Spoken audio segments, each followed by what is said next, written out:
Red Riding Hood and the Dragon, written by Ying Chang Kompenstein, illustrated by Joy Eng. By now, you have probably heard the old folktale about a girl in a red cape. She and her grandmother were gobbled up by a wolf, but were rescued by a woodsman. The truth is that the tale took place here in China. There wasn't a woodsman, and I, the gentle wolf, certainly was not the one who ate them. Here is the real story. Once upon a time, there lived a little girl in a village near the Great Wall.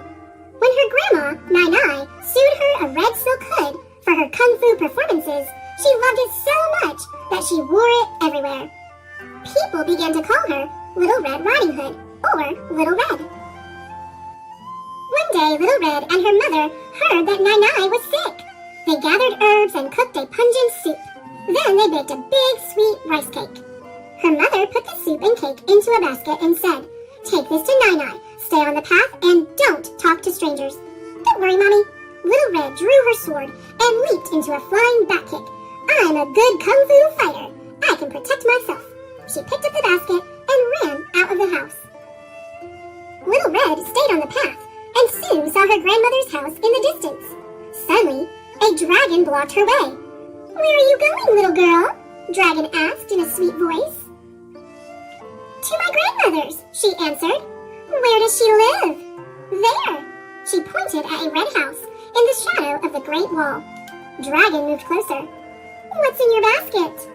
"A rice cake and herbal soup for my sick grandma." "P.U. Is that awful smell coming from the soup?" Dragon pinched his nose and stepped back. "Yes, but it will help her get better," said Little Red. "That smelly soup will only make her sicker," laughed Dragon. "You know what would make your grandma better? Ginseng. My mother and I looked for it, but we couldn't find any." "Well, there is a big ginseng root under that old tree." Dragon pointed to the forest. "Oh, thank you. I must get it for my grandma." Little Red forgot what her mother had told her and ran off the path. Meanwhile, Dragon hurried to Nai Nai's house and knocked on the door. "Is that you, my Little Red Riding Hood?" "Yes, Nai Nai," said Dragon in a high-pitched voice. "Come in, my dear. I am too weak to get up."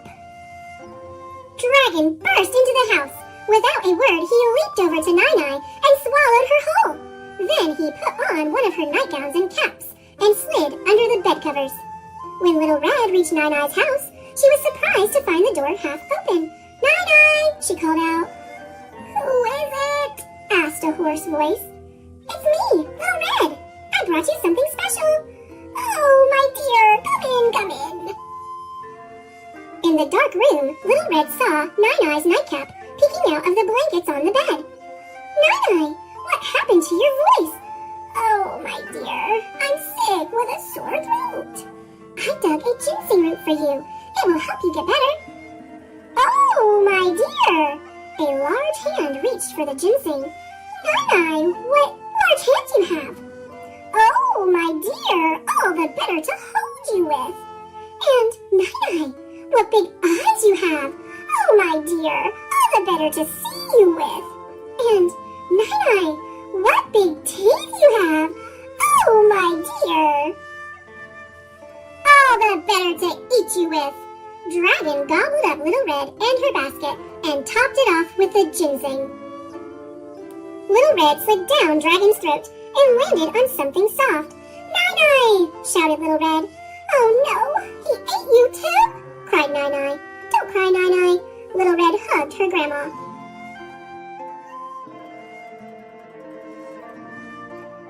Thanks for watching.